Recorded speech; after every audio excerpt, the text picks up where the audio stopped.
আসসালামু আলাইকুম বন্ধুরা। মুসলিম রাষ্ট্রে অমুসলিমদের অধিকার সম্পর্কে বয়ান পেশ করছেন মাওলানা মিজানুর রহমান আজহারি হুজুর। চলুন আমরা শুনে আসি উনি কি বলেন।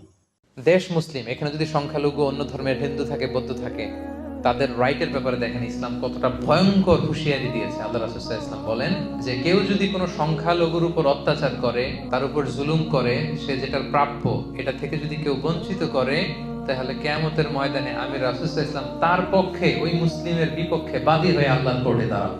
আপনি নামাজ পড়তে পড়তে কপালে দাগ ফেলাই দিয়েছেন, দাড়ি রাখতে রাখতে এত লম্বা জুব্বা, এরপরে হিন্দুদের বাড়ি দখল করতেছেন আর বলতেছেন আপনি বড় হাজী সাহেব। আল্লাহ রাসূল সাল্লাল্লাহু আলাইহি ওয়াসাল্লাম বলেন কিয়ামতের দিন আল্লাহ রাসূল ওই হিন্দুর পক্ষে থাকবে, আপনার বিপক্ষে। কথাটার ওজন খেয়াল করেন। আল্লাহ রাসূল সাল্লাল্লাহু আলাইহি ওয়াসাল্লাম বলেছেন তুমি মুসলিম হও, তুমি হাজী হও, তুমি যেটা হও, তোমার বিপক্ষে থাকবে আমার অবস্থান কিয়ামতের দিন। আচ্ছা, সোজা সাপটা একটা আনসার দেন। রাসূল সাল্লাল্লাহু আলাইহি ওয়াসাল্লাম যদি কারো বিপক্ষে বাদী হয়ে দাঁড়ায়,